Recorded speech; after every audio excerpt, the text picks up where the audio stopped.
আসসালামু আলাইকুম। অনেকের ফটোশপ বা ইলাস্ট্রেটর এই ধরনের সমস্যা ফেস করতেছি। তো এটার সমাধান কি হতে পারে, এটার একটা সমাধান আমি দেখা দিচ্ছি। অনেকের ক্ষেত্রে হেল্প হেল্প হবে এটা। তো এটা গুগলে যাই লিখবেন নেট লিমিটার ডাউনলোড, এখানে ডাউনলোড অপশন পাবেন। এটাকে আমরা ডাউনলোড করব।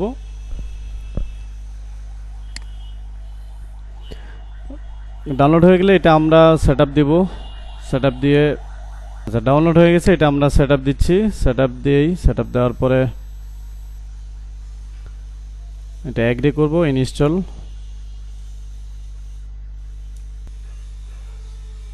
ইনস্টল হয়ে গেলে তারপরে আমরা ফিনিশ করে দিব এটা। কারণ আমাদের এটা ইনস্টল হয়ে গেছে। ডেস্কটপে আমরা এটা একটা শর্টকাট দেখতে পাবো। এই শর্টকাটটা ওপেন করব।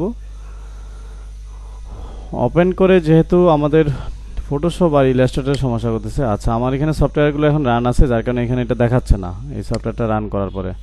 তাহলে আমি ফটোশপটা ক্লোজ করে দেই আর ইলাস্ট্রেটরটা ক্লোজ করে দিই। ফটোশপ ক্লোজ করার জন্য ক্লোজ করে দিলাম। এখন আমরা এখানে ফটোশপটা দেখতে পাচ্ছি, ইলাস্ট্রেটরও দেখতে পাবো। এটা কেটে দিয়ে আবার অন করি। আচ্ছা, আপনারা ট্রাই করে দেখবেন ফটোশপ ইলাস্ট্রেটর দুইটাই দেখা যাবে। এখানে ফটোশপটা সিলেক্ট করলাম, তারপর এখানে দুইটা টিক চিহ্ন দেখতে পাচ্ছি, একটা ইনার ব্লকার আর একটা হলো আউটার ব্লকার। এই আউটার ব্লকারে ক্লিক করব, ক্লিক করে এখানে ডিনাই করে দিব। তাহলে এই সফটওয়্যারটা অনলাইনের সাথে ডিসকানেক্ট হয়ে গেল, তাহলে আর ওই ধরনের ইররটা আসার কথা না। ঠিক এখানে ইলাস্ট্রেটরটা পাবেন।